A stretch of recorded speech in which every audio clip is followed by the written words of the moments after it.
반갑습니다. 안녕하세요. 네, 안녕하세요. 반갑습니다. 장미입니다. 네, 벌써 소개 안 했는데 장미님 벌써 소개했는데 이제 네 번째 시간이다 보니까 저도 알아서 소개하게 됩니다. 살롱 전북 시즌4 기획특집 두 번째 시간인데요. 성평등 전주에서 성매매 책을 읽다, 성평등 전주 개관을 기념하여서 저희가 6권의 책을 선정하여서 기획특집을 다루고 있는데 오늘은 두 번째 주제, 책으로는 4권째가 되는데요. 반성매매 활동가들이 권하는 이론서에 대한 이야기입니다. 오늘 어떤 책인가요? 오늘 이제 소개해 주신 것처럼 반성매매 활동가들이 직접 추천하는 책은 어떤 책이냐면요. 올해 6월에 따끈따끈한 바로 발행된 책인데요. 박혜정 님이 지으신 성노동, 성매매가 아니라 성착취라는 제목, 굉장히 단호한 제목을 가지고 어떻게 보면 또 약간 슬로건 같은 느낌도 드는데요. 바로 이 책입니다. 네, 열다북스에서 2020년 6월에 나온 책입니다. 자, 그러면 먼저 장미님이 재빠르게 치고 들어와가지고 어떻게 지냈는지 얘기 못하고 그냥 책부터 넘어갔는데요. 네. 열다북스 이번 책은 조금 이따 다루고 어떻게 지내셨는지 근황 얘기부터 들으면서 시작 한번 해볼까요? 요즘 어떻게 지내고 계시나요? 요즘에 이제 코로나가 2단계 이제 사회적 거리두기가 격상되면서 사실 이제 기획했었던 대중사업들이 이제 줄줄이 이제 취소하거나 이제 연기를 했고요. 그리고 이제 센터 같은 경우에는 이제 시에서 허가 명령이 내려와가지고 지금 현재 그 이용자분들은 이제 그 대면 상담을 지금 중단하고 있고 되도록 이제 비대면 상담으로 이렇게 해서 지금 현재 지원을 하고 있습니다. 네, 코로나 지역 확산, 수도권뿐만 아니라 지역 네. 확산이 지금 심각해지고 있는데요. 더 이상 번지지 않으길 기도해 봅니다. 저도 요즘에 코로나 우울증 이 시작되는 것 같더라고요. 그래서 최근에 이 코로나가 기후 위기 때문에 나오는 거잖아요. 그래서 기후 위기 우울증이라는 말이 있어요.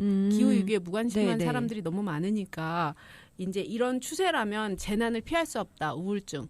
근데 사실 제가 이 기후 우울증 쓰다 보니까 반성매매 활동가들도 우울증을 겪는다고 생각하거든요. 반성매매 활동가 우울증이라고나 할까? 아무래도 그 우울증 아마 누구나 다 아마 겪고 있을 것 같은 생각이 드는 게 이제 늘 상담하거나 아니면 현장에 갔었을 때 여성의 몸이 착취되는 것이 누군가의 여성이 아니라 곧 나의 몸으로 이게 나의 고통으로 다가올 때가 있는 거예요. 그러니까 다른 사람의 고통이 아니라 그게 나한테 이입이 되는 거죠. 감정뿐만이 아니라 신체적으로 드러날 때도 있고 때로는 또 어떤 활동가들은 이게 꿈을 꾼다고 하기도 하고 저도 어느 순간 꿈을 꿨었을 때 제가 막 업소에 있거나 이런 꿈들을 꾸거든요. 그러니까 그게 결국에는 같은 이렇게 꿈속에서라도 이렇게 영향에 신체적으로든 정신적으로든 감정에서 영향이 있다고 봐요. 네. 더구나 이렇게 성매매 문제에 무관심한 사람들이 많잖아요. 네. 그러니까 그런 걸 보면 더 무력증을 느끼기도 하는 것 같아요. 이렇게 활동하는데 생각을 해보세요.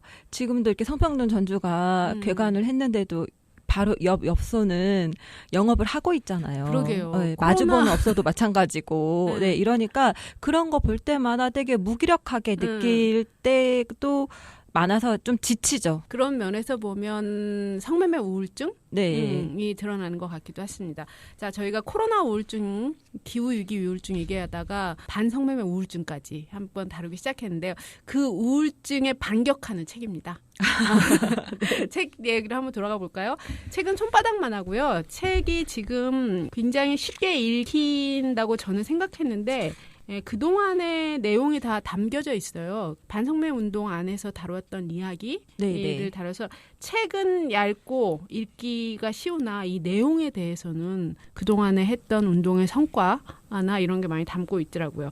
책이 한 200페이지가 넘는데요. 책 소개 잠깐 해주시겠어요? 네, 이 책 소개를 하자면요. 이제 이 책은 여달북스라는 출판사에서 원래는 다른 기획으로 같이 이제 시리즈로 나오려고 하다가 이 책 먼저 출판하게 되었다고 하는데요. 뭐 한 권으로 열다해서 시리즈 1 한 권 이런 식으로 이제 되어 있더라고요. 저자는 이제 여자의 몸에 시간당 요금을 매겨서 대여함으로써 여성에게 폭력을 행사하고 뭔가 정신을 착취한 시스템을 우리가 무엇이라고 불러야 할까? 이게 남자가 여자와 여자의 몸, 여성이 가진 인간으로서의 존엄성을 사고 파는 이 시스템은 더 이상 노동이 아니라 또 우리가 쉽게 알고 있는 매매가 아니라 불러서는 안 된다. 이건 성착취다라고 하는 굉장히 분명하고 단호한 언어로 쓰인 바로 책 책인데요. 이 저자는 특히 이제 이 책에서 해외와 이제 한국 여성 운동을 직접 이제 반성착취 현장에서 일을 했었던 활동가였었고요. 그리고 여성주의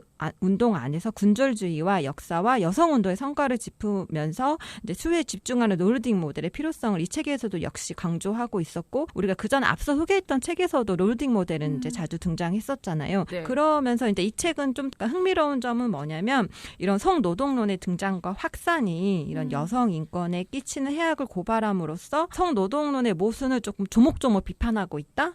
라고 볼 수 있고요. 저도 이 부분은 조금 읽으면서 좀 고민스럽기도 하고 또 논쟁적이겠다. 아니면 입장차가 좀 다를 수도 있겠다고 싶었던 게 이제 성노동 운동이 이제 성소수자 운동과 결탁하면서 성착취 피해자를 키워함으로써 여성 폭력과 성착취라는 현실을 가리고 피해자를 더 취약하게 만들고 있다고 이 책은 주장하고 있어요. 그래서 이 책에서는 특히 한국에서 최초로 성노동과 키워의 관계성을 이제 폭로한 책이라고 볼 수 있어서요. 이제 많은 여성 누가 페미니스트에게 여성 해방으로 향하는 어떻게 보면 선명한 이정표를 제공하고 있다라고 볼 수 있습니다. 갑자기 200페이지 넘는 책을 장미님이 지금 네. 2분 안에 책 소개와 요약을 잘했죠. 요약을 해버렸는데요. 네네. 그러면 저자에 대해서 간단하게 소개해 주시겠어요? 저자는요, 이제 부산대학교 재학 시절에 부산대 여성주의 외진 월장 및 총여학생 활동으로 여성운동을 바로 이제 시작을 했는데요. 그래서 부산의 반성착취 여성단체인 여성인권 지원센터 살림이라고 제가 지금 활동하고 있는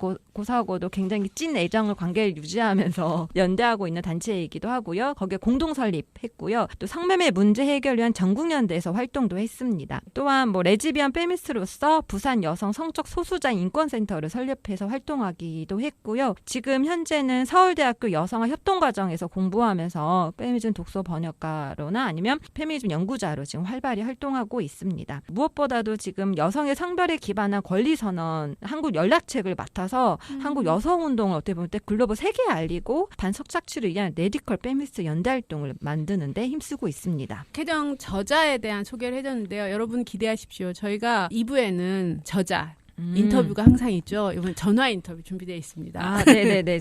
또 책에서 또 만나볼 수 없는 또 저자의 생생한 이야기를 또 들어볼 수 있을 것 같습니다. 네, 지금 장미희님, 고정 게스트님이 소개해 주신 대로 책의 목차랑 내용이 명확합니다. 그래서 한번 짚고 가면 좋을 것 같은데요. 책은 4장으로 구성되어 있는데 첫 장이 현실인식이라고 해서 성착취는 여성 전체의 문제다. 성착취를 노르딕 모델로 해결해야 된다. 이렇게 해서 분명하게 표현되고 있고요. 네. 두 번째 장이 성노동론의 탄생과 한국지형. 저도 이 책을 읽으면서 성노동론이 서구에서 어떻게 격돌을 하고 한국 지형에서 어떻게 만들어져 가고 현재 상황을 자세히 알 수 있었습니다. 네. 자, 세 번째 장은 성노동론 무엇이 문제인가? 좋은 성착취는 없다. 성노동의 포장지를 벗기겠습니다. 아, 네. 그래서 성노동자 운동이 어떤 여성운동에 피해가 되고 어떻게 여성 착취나 지배 문제를 가리게 되는지에 대한 이야기를 낱낱이 고발하고 있습니다. 사장도 재밌었는데요. 저는 읽어보지 못했기 때문에 그런 것 같아요. 그동안에 했던 걸 좀 정리하신기도 하고 한국 지형 안에서의 성노동론을 이렇게 일목요연하게 정리한 책이 없지 않았나? 네. 생각이 드는데요. 그래서 성노동자 운동과 성소수자 운동의 결탁. 그래서 저자가 이제 근 20년간의 격돌하는 과정, 한국의 지형에 대해서 현장에 있던 활동가로서 경험했던 거, 그리고 이론가로서 그 얘기를 정리하고 있습니다. 그리고 결론은 더욱 선명한 반성착취 정치학을 얘기하면서 마무리 짓는데요. 그래서 성매매라고 하는 중간자적인 용어를 쓰지 말자. 그렇죠.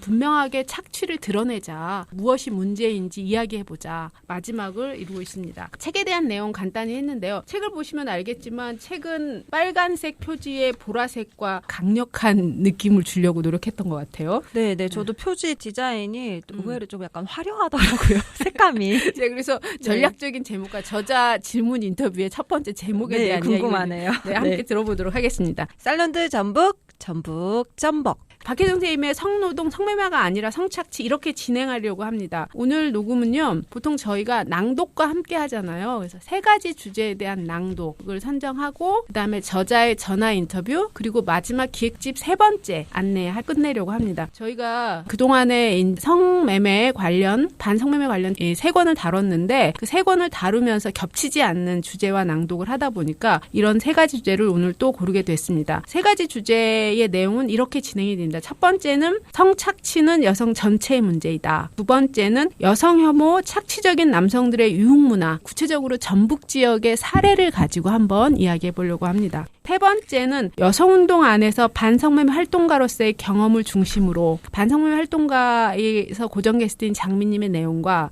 현재 미투운동 안에서 그동안에 벌어졌던 반성매매 운동과 성폭력 운동 안에서의 활동가들의 경험 이야기를 한번 들어보도록 하겠습니다.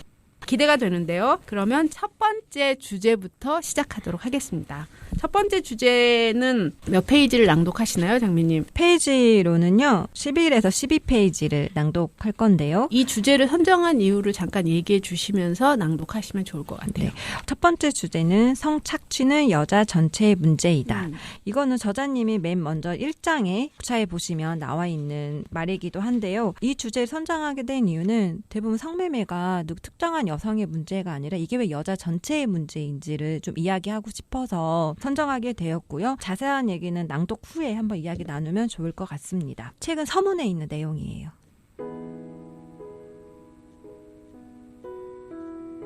우리 할머니 세대는 일본군 이안불로 끌려가거나 조언을 하고 고등교육에서 배제되었으며 시집살이와 육아로 첨철된 삶을 살아야 했다. 지금 세대의 한국 여자들은 그때와는 달리 대학도 가고 공무원이 되거나 전문직을 가질 수도 있지만 같은 직장 남자 동료들 중 반은 100년 전에 이완소와 똑같이 생긴 방이 즐비한 성착취업소에 간다. 성착취업소에서 여성의 몸을 사서 농약해본 남자들은 직장 여성 동료들의 몸도 쉽게 대상화하며 남성 중심적인 직장 문화를 만든다. 직장 생활을 하는 수많은 자들이 성희롱과 성추행을 경험하며 이런 경험은 여자들이 자신의 직종에서 능력을 발휘하고 더 많은 것을 성취하는 것을 방해하는 유리천장을 만들어낸다. 그래서 일부 여성들은 가정으로 돌아가고 경력이 단절되기도 한다. 쉽게 말해서 돈 몇만 원을 내고 여자를 자기 배 밑에 깔고 자기 멋대로 이용해 그 여자의 가장 사적인 부분을 침해해본 남자가 직장에서 자기 여자 동료를, 가정에서 자기 아내나 누이 혹은 딸을 동등한 인간으로 보기 힘들다는 이야기다. 남자의 반이 성착취 경험이 있는 우리나라의 성폭력 문화에 대응하기 위해서는 남자가 돈을 내면 여자를 성착취와 권리를 살 수 있다는 관념과 실천에 강력한 문제 제기를 해야 한다. 저자가 이야기하듯이 우리가 왜 성착취 문제에 있어서 관념과 실천에 대해서 문제 제기해야 하는지, 그러니까 우리가 왜 반대해야 되는지를 전 선명하게 이 단락에서 이야기하고 있다고 생각해서 이 꼭지를 뽑았는데요. 과연 저 역시도 이제 반성착취 활동을 하면서 50.7%가 이제 둘 중에 소위 말하는 둘 중에 한 놈이 성구매자라고 했었을 때 이게 과연 멀리 있는 게 아니잖아요. 가까이 보면은 내 친오빠일 수도 있고 아빠일 수도 있고 어떻게 보면 또 내 섹스 파트너일 수도 있고 내가 너무 좋아하는 남자 선배일 수도 있고, 그러니까 50.7%가 이렇게 가까이 보면 결국에는 그런 나의 관계 맺고 있는 모든 남성들이 해당된다고 했었을 때 과연 그 남성들이 나를 어떠한 시선으로 보겠는가, 과연 동등한 인간으로 볼 수 있겠는가.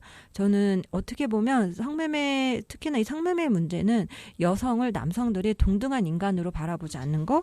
그래서 어떻게 보면 반성착취는 여성도 동등한 인간이다라고 하는, 그러니까 여성에 대한 존엄한 인간성을 다시 회복하는, 그러니까 복원하는 일이다라는 생각이 들더라고요. 사실 보편적 인권 문제죠. 네. 여자도 인간이다. 돈 몇 푼이면 정말 여자의 성을 살 수도 있고 신체를 내 맘대로 심지어 이게 섹스를 사는 게 아니잖아요. 누군가는 그냥 섹스다라고 하지만 레이첼 모렌의 책에서도 자세히 나와 있듯이 성구매자들 하는 거는 실제로 그 여자의 모든 것들을 다, 신체뿐만이 아니라 제스처, 표정부터 그리고 옷 입는 것부터 모든 것, 온갖 것들을 다 통제한단 말이에요. 그 통제권을 그 시간만큼 사는 거거든요. 네네. 지배하는 거죠. 권리를 사는 거죠. 네. 성착취는 여성 전체의 문제이다. 그렇기 때문에 성매매라는 용어는 옳지 않다. 그렇게 말을 하죠. 성착취, 거기다 그냥 성착취가 아니라 상업화된 성착취라고 분명하게 얘기를 하자, 개념을. 그렇게 되면 중립적인 용어는 이 가부장제 남성 중심 사회의 기득권을 유지하는 데 도움이 된다. 그렇기 때문에 성착취, 성착취범, 성착취자, 성착취 알선자 이렇게 되는 거죠. 구매자 네네. 이런 매매라는 중립적인 용어를 사용하지 말자 이렇게 얘기했던 것 같아요. 그래서 뭐라고 명명하냐가 되게 중요하다는 생각이 들어요. 성구매자와 성착취자 했을 때 굉장히 다르게 이게 피해와 가해가 있는 것처럼 이렇게 딱 선명해지잖아요. 네, 그러니까 책에서 범죄학 나왔던 것 중에 네. 기억나는 게 윤리적 성구매 이 얘기 나왔죠. 그런데 이제 그거를 이제 성착취로 바꾸게 되면 윤리적인 성착취가 이 사회가 정말 아노미예요. 윤리적인 것과 성구매도 안 어울리는데 윤리적인 성착취라. 합법화된 공간이잖아요. 지금 이 선미촌이. 윤리적인 성착취가 이루어지는 곳이잖아. 윤리적인 성착취가 이루어진 곳이라고 하니까 갑자기 생각났는데 올해 이제 센터에서 이제 전라북도 시민들을 대상으로 성매매 인식 설문조사를 했어요. 그거 이제 제가 최근에 이제 분석을 했는데 설문 결과에서 성구매는 여성에 대한 인권 침해이다가 70 몇 %였었거든요. 제가 이제 정확한 통계는 기억이 안 나는데 성구매는 윤리적으로 문제가 87%였어요. 그러니까요. 거기에 동의한다는 거. 그러니까 여성 인권 침해보다는 윤리적인 그냥 도덕의 문제로 본다라는 거죠. 저는 그런 면에서 보면 성구매를 성노동으로 바꿔치기 하잖아요. 그러면 네네. 이제 법적, 도덕적인 비난까지도 받지 않으려고 하는 포장인 것 같아요. 성노동이라고 하는 거는 다 면죄부로 주는 네네네. 거죠. 네. 그렇게 하려고 굉장히 머리를 잘 썼다고 생각하는데요. 자, 그래서 첫 번째 성착취는 여성 전체의 문제이다. 그래서 저희가 상업화된 척착취라는 개념을 저자가 얘기했는데 거기까지 오기까지 그때도 저희가 한번 정리했었는데 간단하게 네네네. 한번 얘기를 해볼까요? 성매매란 단어도 윤락행위 등 방지법에서는 진일보한 문제거든요. 네. 상업화된 성착취라고 분명하게 이야기해야 된다고 얘기를 하고 있는데요. 그거에 대해 잠깐 얘기해 주시겠어요? 캐서린 맞아요. 맥컬린의 섹슈얼티 섹슈얼티 매춘화에서 성착취란 무엇인가 하는 개념이 굉장히 정리가 잘 돼 네네. 있었잖아요. 성착취가 여성을 성적 도구하고 대서가하는 것 자체가 성착취라고 했었을 때 박혜정님 저자는 상업화된 성착취다라고 하는 거가 뭐냐면 용어를 이제 여기에서는 성매매로 이야기된 현상을 이야기하고 있는데요.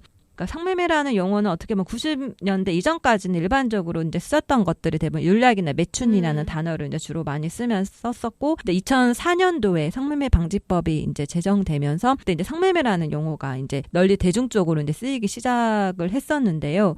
매춘이나 윤락 같은 경우에는 도덕적으로 뭐 여성이 떨어진 문제 아니면 매춘, 성을 사고 파는 그러니까 구매자의 문제를 드러나긴 했지만 이 성매매라는 단어는 어떻게 보면 이제 알선자까지 드러내는 용어, 그러니까 성을 사고 파고 또 그것을 조장하는 것들까지 이제 드러냈다고 한다면 여기에서는 좀 더 진일보에서 성착취, 성매라는 단어는 어떻게 보면 성을 사고 팔 수 있는 남성 중심적인 윤리가 반영되어 있고 여자가 착취당하는 현실을 제대로 반영해주지 못하고 있다라고. 피해와 착취에 대해서는 분명하지 않다. 네네네. 매매라고 하면서 뭔가 거래가 정당성, 거래가 제대로 이루어지면 괜찮은 뭔가 시장 논리로 그려진다는 거죠. 그래서 성매매는 마치 성을 파고 사는 사람이 있는 것처럼, 그리고 섹스가 돈으로 거래될 수 있는 것처럼 여기게 하지만 그 본질은 돈을 구실로 해가지고 남자가 여자의 성을 착취하는 것이다 라고 해서 이거 성매매 시장? 이게 상업화됐다라고 해서 상업화된 성착취라는 용어를 저자는 이야기하고 있습니다. 네, 성에 대한 폭력이라는 걸 성매매가 드러나지 않고 있죠. 그래서 여성에 대한 폭력이나 착취라는 걸 분명하게 드러나는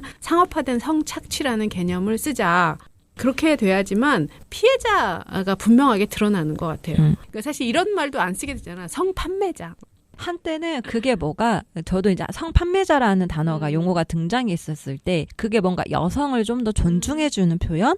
이라는 생각이 드는 거예요. 뭐 성매매 피해자, 뭐 성매매 여성, 성매매 여성도 말이 안 되잖아요. 어떻게 매매 여성이 되겠어요. 그런데 한참 그걸 했을 때 성판매 여성이라고 했었을 때 그 용어 자체가 뭔가 여성의 주의에 있었을 때 좀 더 인권적이라고 생각한 적도 있었어요. 권리를 보호한다고. 권리를 보호한다고 생각했었으니까요. 그런데 뭐 확실히 이건 피해자임에도 불구하고 그런 표현들을 쓰는 게 있었을 때 이 저자도 얘기하지만 피해자화한다는 비판이 있지만 실제로 성매매 여성들을 피해자로 바라보지도 않는데 어떻게 피해자화 할 수 있냐. 오히려 피해자로 이치로서도 바라보지 않는 거잖아요. 네. 그리고 이제 또 이렇게 용어를 분명히 하면서 페미니스트들이 성매매 문제를 성착취 문제로 바라봐서 입장을 분명하게 해야 된다. 네. 그런 얘기를 하고 사실 저는 이 문제를 다뤘을 때 제가 페미니스트로서 인식이라면 세 가지 기준이거든요. 어떤 것이든 억압적이냐 착취적이냐 그런 건 없애야 되는 거잖아. 네. 그리고 또 하나는 그렇지 않기 위해서 변화해야 되느냐. 아니냐. 근데 이 성매매나 성노동의 말은 굉장히 수능적인 용어라고 생각했어요. 현 사회를 그대로 두고 있으면서 억압이나 착취의 면을 가리게 되는 거라고 생각을 했거든요. 그러니까 성매매가 가리게 되는 거는 폭력이라고 하는 부분을 드러내지 않고 거래한다. 마치 대등한 것처럼 네. 이렇게 되는 거잖아요. 성노동은 대등하다 못해 성적 서비스로 내가 사고 팔 수 있는 권리가 있는 것처럼 막 이렇게 포장하게 되잖아. 그러니까 오늘 저보다 더 흥분하셨네요. 그런 수능주의적인 용어의 중립적인 입장은 누구에게 도움이 되느냐 이런 걸 저자가 날카롭게 찝었던 것 같아요. 성매매라는 용어는 윤락행위 등 방지법의 진일보한 용어인데 하긴 맞아요. 근데 지금은 한 20년이 흐른 상황에서 우리가 훨씬 더 전선을 분명하게 해야 되지 않느냐 이런 얘기를 저는 들려서 좋았습니다. 네. 자, 첫 번째 주제는 그래서 성착취는 여성 전체의 문제이다 해서 또 하시고 싶은 얘기가 있나요? 또 저자는요, 왜 이것이 여성 전체의 문제인가를 세 가지로 나눠서 이야기를 해주고 있어요. 네. 그래서 현실 인식에서요. 성착취는 피해 당사자뿐만이 아니라 모든 여자들의 문제다라고 하면서 상업적 성착취가 우리 여자들의 삶에 미치는 영향은 넓고도 깊지만 세 가지로 이제 제시를 하고 있는데요. 첫 번째가 성착취는 남자가 여자를 보고 대하는 방식을 결정한다. 라고 했었을 때, 그러니까 성착취 업소에서 여자의 몸을 능욕하고 또 그 이후에서 군립해보는 경험을, 그러니까 착취해본 경험을 해본 남자가 여자를 혹은 여자의 몸을 존중하는 시선으로 보기는 힘들다는 거죠. 그러니까 실제로 보면은 전날에 업소 다녀와서 다음날 그 직장에 갔었을 때 채는 몇만 원 이렇게 떠오른다. 그러니까 여자를 봤었을 때, 그러니까 이제 돈으로만 이제 환산된다라고 하는 거죠. 그것처럼 여자의 몸을 대상화하게 되고 이는 당연히 성폭력이나 성희롱 또는 성착취 경험으로 이어지게 된다라고 하는 거예요. 그래서 저는 성희롱, 성폭력, 성착취의 경계가 없어지는 것 같아요. 네네. 그러니까 일상에서 만연되게 이루어지게 되게 되니까 상업화된 성착취가 여성 전체의 인권 문제로 볼 수 있는 거죠.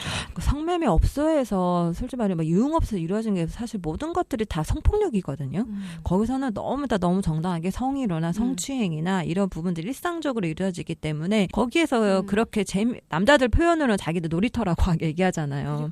관광 자체가 문화인 곳이 합법적인 곳이 바로 유흥업소인데 네. 그곳에서 그렇게 놀았던 문화처럼 당연하게 놀았던 남성들이 과연 모든 여성들을 어떠한 시선으로 바라보겠냐, 과연 동등한 인간으로 바라보겠냐라고 하는 거죠. 절대 그렇지 않다라는 거를 지금 저자는 꼬집어서 지금 이야기를 해주고 있고요. 네, 그게 첫 번째 문제였고요. 네, 두 번째는요. 여자 전반의 성생활과 건강권을 침해한다. 그러니까 즉 상업화된 성착취는 여자들이 설정한 성적 경계를 남자들이 밀어붙이고 침해해보는 연습을 하게 해준다라고 하는 거예요. 이게 좀 풀어서 얘기하자면 실제로 성매매 업소에서는 여러분 생각하실 때 뭔가 합의대행해서 거기에 성적 서비스만 이루어지겠다? 절대 그러지 않거든요. 남자들이 실제로 소위 말하는 게 뭔가 불법 촬영물의 영상이지만 뭐 포르노라고 얘기하잖아요. 거기에서 뭐 이루어지는 모든 것들을 다 거기서 실험해보고 연습해보는 장이거든요. 다 허용되는 거예요. 그러니까 거부할 수 없는 거예요. 절대 거부할 수 없는 상황에서 그런 것들 여자들에게 모든 것들을 그냥 이렇게 성적으로 내가 해볼 수 있는, 그러니까 여자친구가 할 수 없었던 것들을 거기에서 연습해보고 그러면 모든 여자들에게 그런 것들을 실행해본다라고 하는 거죠. 책 이름 중에서 보면 섹슈얼리티 매춘화가 이런 거 아닌가요? 그래서 성착취된 섹스가 일상적인 섹스가 되는 거죠.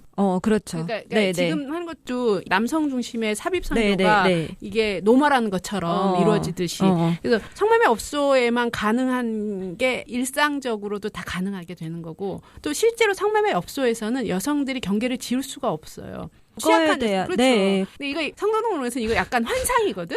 허무맹랑해요. 여기까지만 되고 여기까지는 안 된다. 그 협상 능력이 있다? 적어도 협상 능력이 가질 수 없는 구조인 거거든요. 네네. 이미 성적 권력이 남성에게 있는데 거기다 돈을 지불한 남성이 여성에 대해서 나는 이런 성적 서비스를 받으려고 하는데 합의에 그러기 위해서 협상할 수 있다? 저는 이제 그런 게 아마 버닝썬 사태나 엠번방에서도 가장 잘 드러났다고 생각해요. 네. 엠번방에서 연습해보는 게 실제로 범죄로서 일어나게 되는 거잖아요. 그래서 그 경계를 없애버리고 실제로 침범해보는 걸 가짐으로 인해서 일상에서 하게 되는 거죠. 엄청난 권력감을 맛보게 되는 것 같아요. 저희가 보기에는. 침해받고 있다. 그런 게 있고. 세 번째는요.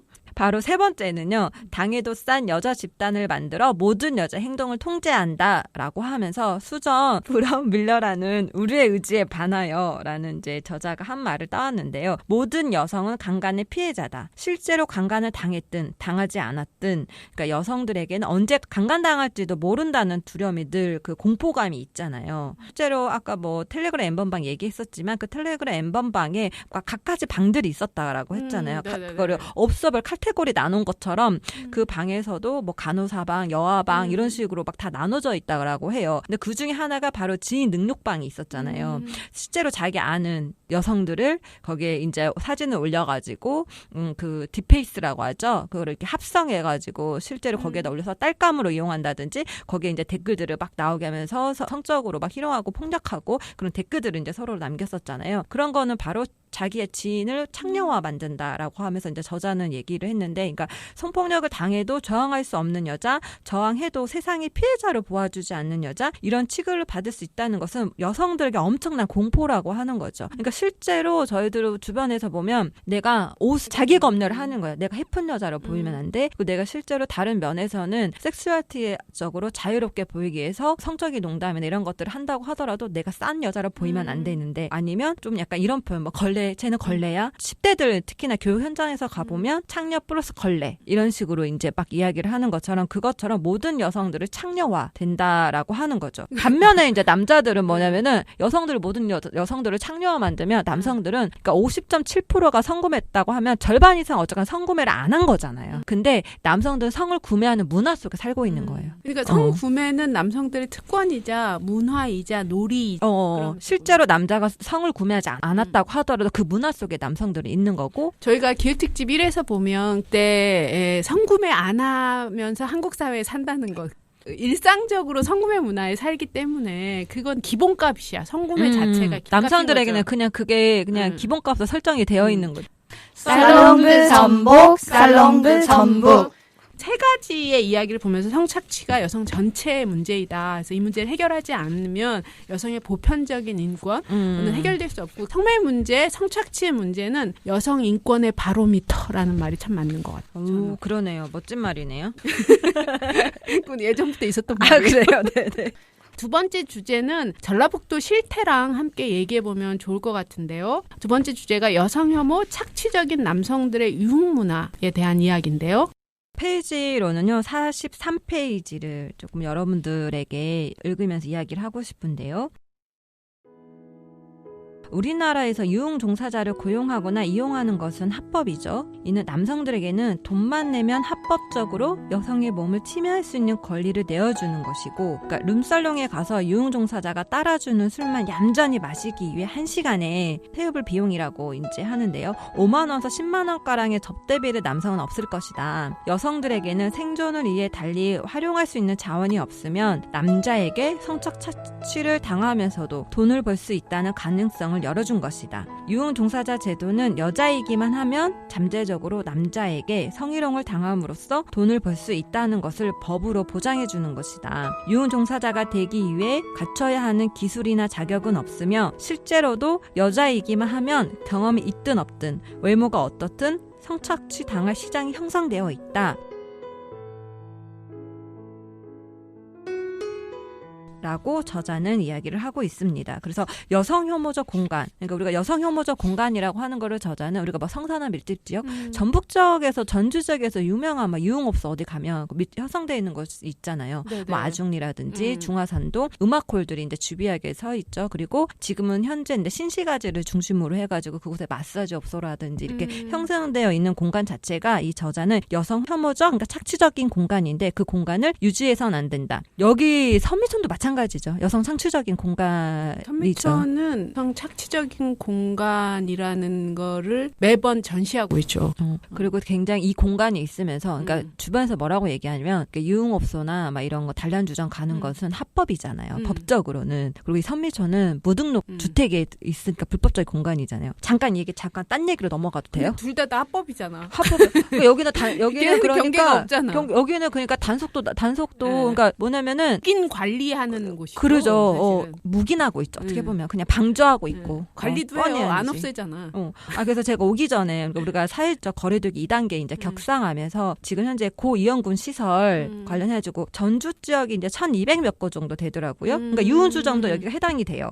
뭐 클럽이라든지 네네네. PC방이라든지 1200. 단란주점 이렇게 이제 해당이 돼서 이제 휴면 명령이 내려져서 지금 현재 2주간 이제 운영을 하면 벌금을 이제 부과하고 하죠. 아니면 이제 후업 지원금이라서 100만 원을 지원한다고 전주시장이 이제 발표를 했어요. 그 유흥주점도 마찬가지인 거예요. 그러니까는 휴업을 하면 100만 원 지원을 받는 거예요. 여기서 성매매 이루어지는 거예요. 10명 중 8명 다 하는데. 그래서 어쨌든 그러는데 어쨌거나 2주간은 이제 휴원을 할 거 아니에요? 그런데 그러면 선미촌은 어떠냐?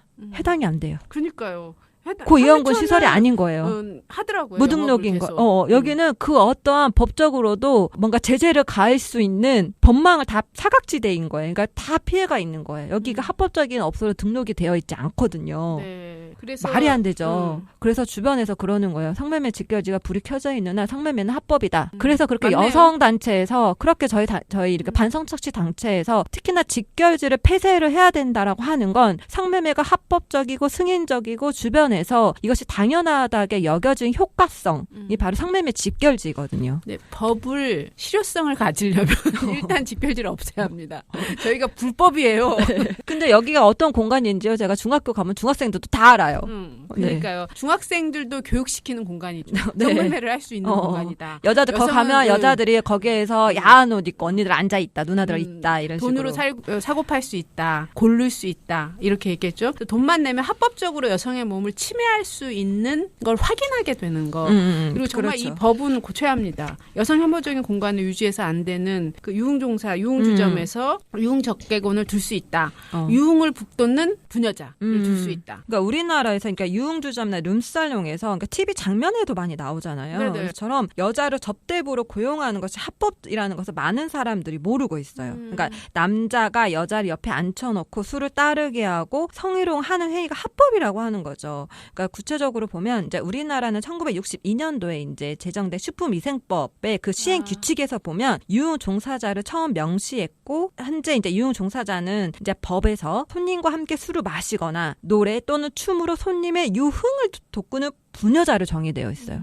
부녀자인 거 굉장히 성차별적인 그러니까 남성들의 유흥 그러니까 한마디로 남성들의 유흥을 위해서는 옆에 부녀자 여자를 두는 것이 합법적으로 직업적으로 법적으로 세상에 그것도 지지해주고 있는 법이 있다라고 하는 거죠. 네. 그래서 이제 국민 중에 10명 중에 8명의 유흥지점에 성매매가 이루어지거나 알선 연결되는 장소라고 생각하고 요청을 하죠. 그래서 제가 아까 그 전라북도에도 성매매 인식 설문조사 했다고 했잖아요. 네네. 그래서 이제 거기에 성매매가 가능한 장소로 당신 어느 곳을 알고 있습니까? 라는 질문이 있었어요. 거기에 1번이 뭐 유흥주점, 2번이 성매매 집결지, 3번이 안마시술소, 거리, 뭐 집 이렇게 다 있어서 사실 이거는 약간 넌센스 질문인 게 다 성매매가 이루어지거든요. 한국 사회에서는. 어느 공간에서든. 근데 얼마나 알고 있는지를 보려고 중복응답하게 했어요. 그랬더니 궁금하시죠? 1위가 뭐냐면 유흥주점으로 나왔어요.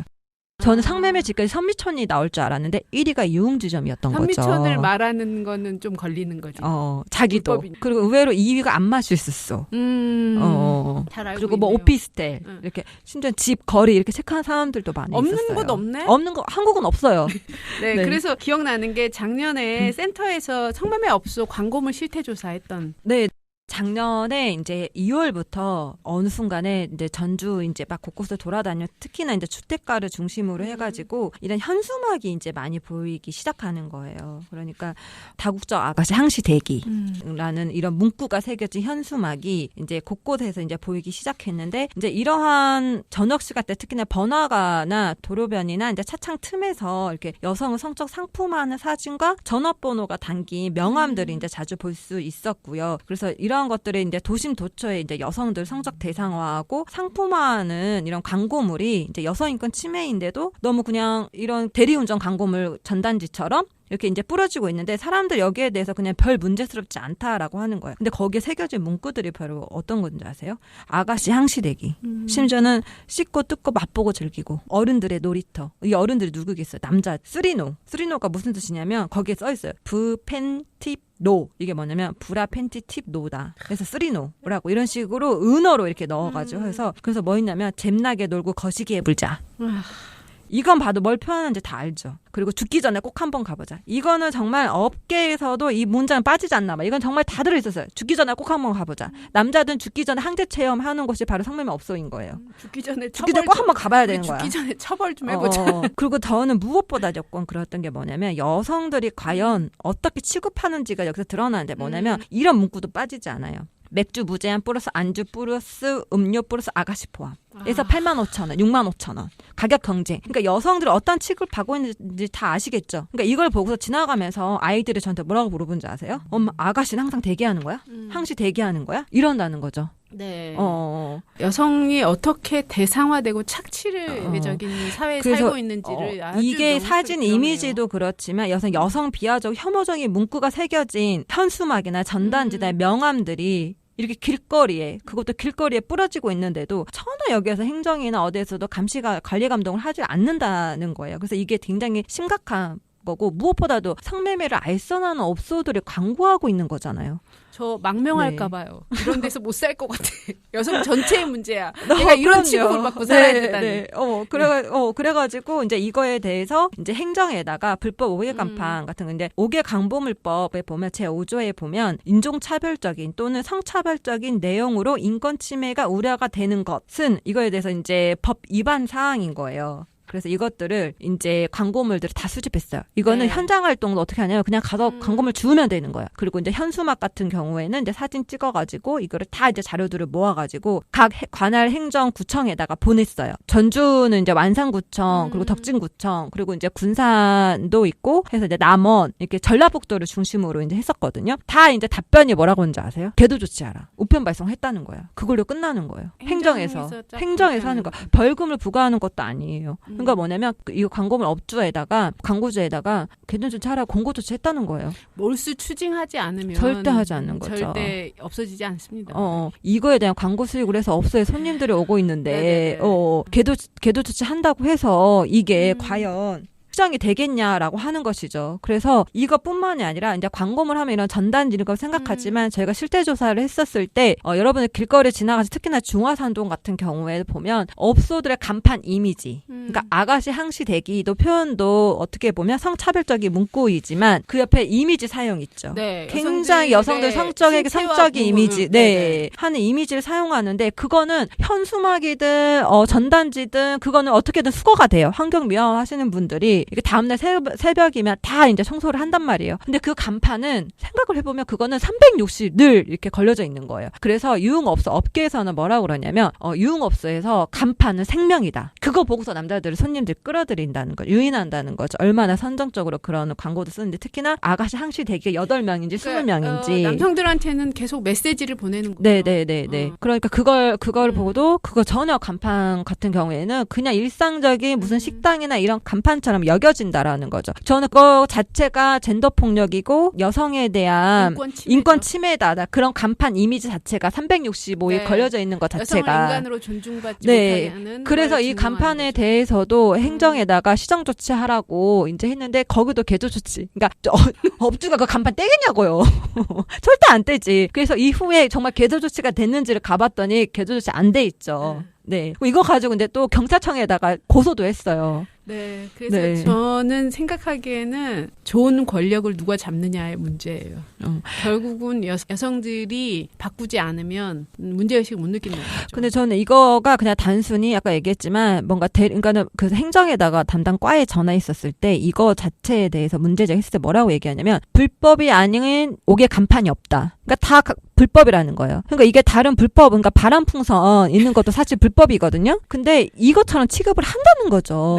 네. 심각성을 모르는 거죠. 심각성을 모르는 거죠. 네. 그래서 두 번째 여성 혐오를 조장하는 지금 유흥 문화 그리고 그걸 일구고 있는 성산업 구조 그리고 있는 지역에서 실태를 가지고 한번 얘기를 해봤습니다.